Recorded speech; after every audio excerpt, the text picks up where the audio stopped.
Oke, baik. Selamat malam, rekan-rekan semuanya. Jadi di sini perkenalkan, aku Pinanggan Imas Santoso dari Nurmatika angkatan 0303. Di sini NIM aku 12 03236037. Di sini aku akan mempresentasikan penelitian saya terkait sosioinformatik, yaitu temanya dampak artificial intelligence atau ChatGPT terhadap pendidikan berkualitas menurut perspektif SDG keempat, yaitu quality education. Langsung saya next saja. Oke, mungkin pendahuluan dan latar belakang. Jadi mengapa saya juga memilih hal ini ya? Pendidikan merupakan salah satu pilar. Pasti di semua dunia pasti ada pendidikan, dan itu merupakan pembangunan keberlanjutan. Oleh karena itu SDG 4 ini atau pendidikan berkualitas dipilih karena pendidikan yang inklusif, adil dan bermutu serta menjadi dasar tercapainya tujuan pembangunan di bidang lain. Bisa saja seperti pertumbuhan ekonomi, pengentasan kemiskinan, hingga inovasi teknologi. Di era revolusi industri 4.0 dan society 5.0, di dunia pendidikan mengalami perubahan besar. Contohnya di saat sekarang ini ada AI. Ini paling banyak digunakan saat ini adalah ChatGPT.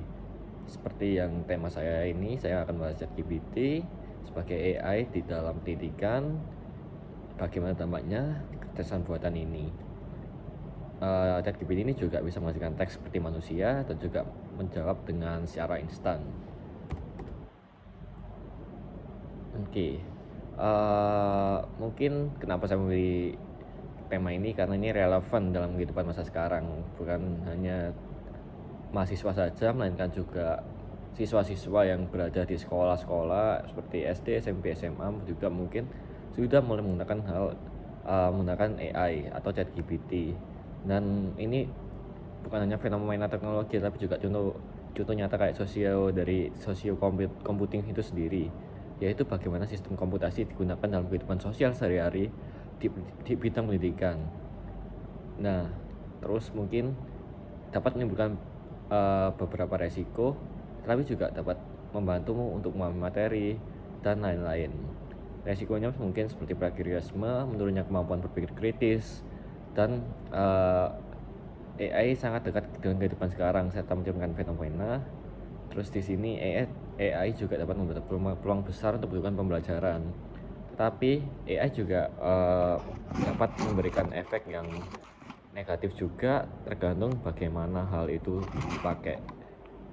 Ya, di sini juga menghadirkan tantangan yang perlu dikaji dengan pendekatan sosioinformatik agar dampaknya benar-benar mendukung terwujudnya pendidikan yang berkualitas bagi semua.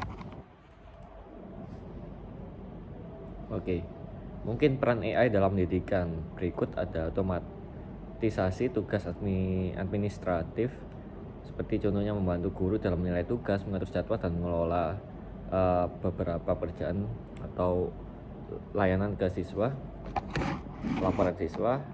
Terus untuk berikutnya ada pembelajaran yang dipersonalisasi.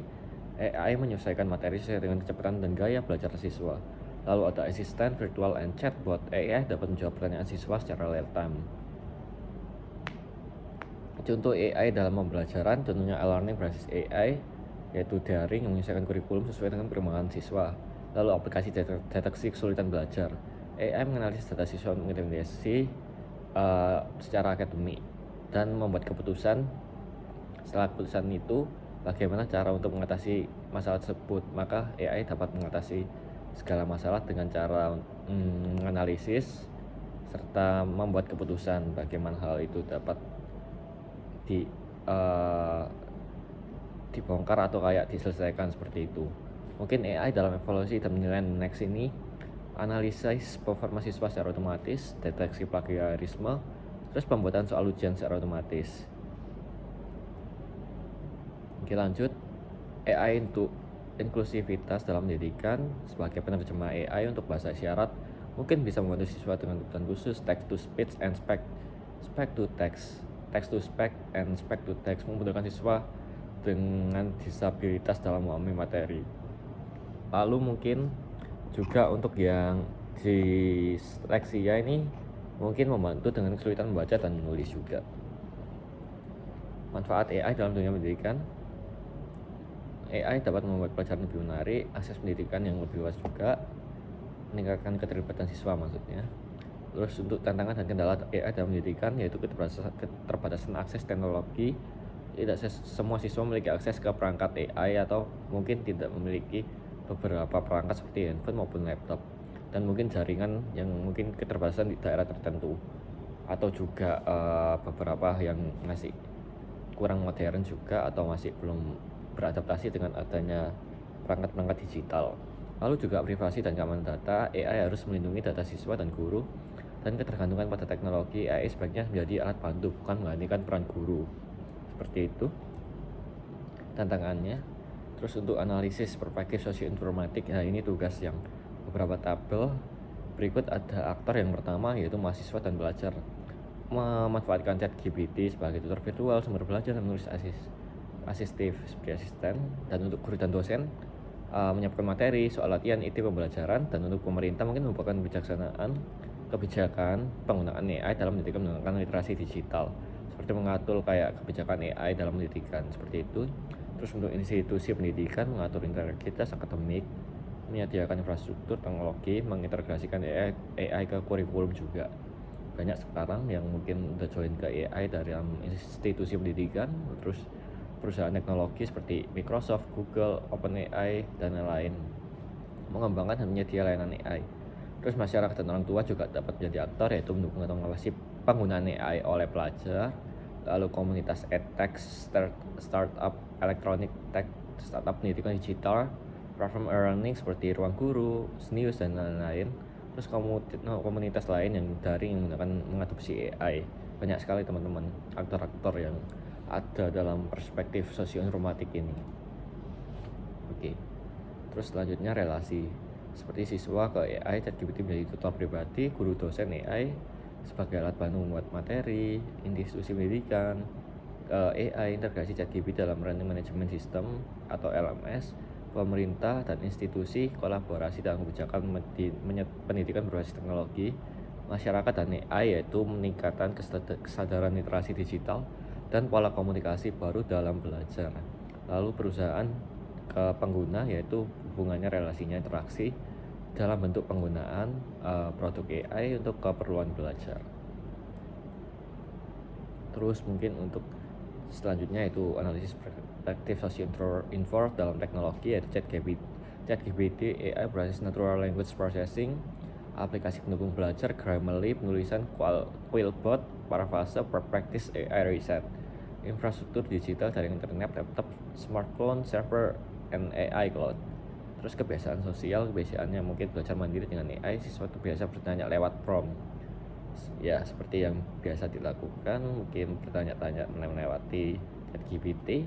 Terus budaya instant learning, jawaban cepat dari AI menimbulkan kebiasaan sosial, yaitu mulai menggantikan pencarian manual di buku atau artikel yang mungkin siswa kebanyakan mencari di buku paket dan lain-lain. Sekarang jawabannya mereka mencari secara cepat, secara instan dengan mengetik di AI dan searching di AI seperti itu. Terus perubahan cara komunikasi akademik, muncul istilah AI assisted writing, itu kebiasaan sosialnya. Ya, selanjutnya yaitu analisis perspektif sosioinformatik dalam teknologi. Untuk kebiasaan sosial, kebiasaan belajar mandiri dengan AI, siswa terbiasa melewati ini sudah. Untuk next mungkin tantangan integritas akademik, plagiarisme, mencontek dengan AI, crosswording otomatis. Terus norma baru tentang etika menggunakan AI di kelas, meningkatnya kebutuhan literasi digital agar siswa atau guru bisa menggunakan AI dengan bijak. Lalu untuk tata kelola, mungkin regulasi pendidikan, pemerintah mengeluarkan aturan penggunaan AI di sekolah atau kampus. Terus untuk kebijakan akademik, aturan plagiarisme, keaslian karya, standar etika akademik, etika penggunaan, pembentukan pedoman pemanfaatan ChatGPT secara sehat, infrastruktur teknologi, kampus harus menyediakan akses internet dan perangkat untuk mendukung AI. Terus peran organisasi internasional seperti UNESCO, PBB mendorong pemanfaatan AI untuk pendidikan inklusif. Oke, untuk dampak dan konsekuensi, ada beberapa dampak positif, negatif, dan internet perangkat. Untuk dampak negatif dan dampak positif. Dampak positif pertama, akses belajar terbuka 24/7 bagi siapapun. Lalu ada personalisasi pembelajaran sesuai kebutuhan siswa, mempercepat riset, penulisan, dan kreativitas. Setelah itu mendukung guru dalam menciptakan metode belajar inovatif, lalu meningkatkan inklusi pendidikan bagi mereka di daerah terpencil selama ada internet. Dampak negatifnya mungkin berpotensi untuk plagiarisme dan ketergantungan pada AI, mengurangi pemikiran kritis jika siswanya copy paste jawaban atau secara instan. Digital divide, tidak semua siswa mempunyai akses ke internet atau perangkat maupun jaringan. Terus untuk risiko keamanan data dan privasi pengguna mungkin bisa saja terlibat. Terus juga pergeseran budaya belajar dari proses memahami hanya mencari jawaban cepat. Seperti itu penyalahgunaan untuk dampak negatif. Ya, masa depan AI dalam pendidikan. AI mungkin dapat mengembangkan kurikulum, AI dalam simulasi dalam pembelajaran VR, AI dalam pendidikan seumur hidup. Oke, kesimpulan. Mungkin ChatGPT merupakan contoh nyata bagaimana teknologi AI dapat mendukung pencapaian SDG 4, pendidikan berkualitas dengan menyediakan akses pembelajaran yang lebih inklusif, personal, dan efisien. ChatGPT mampu menjadi katalis transformasi pendidikan, namun pemanfaatan AI juga harus diimbangi dengan regulasi, literasi digital, dan kesadaran etika, agar dampaknya benar-benar positif dan tidak memperburuk ketidaksetaraan.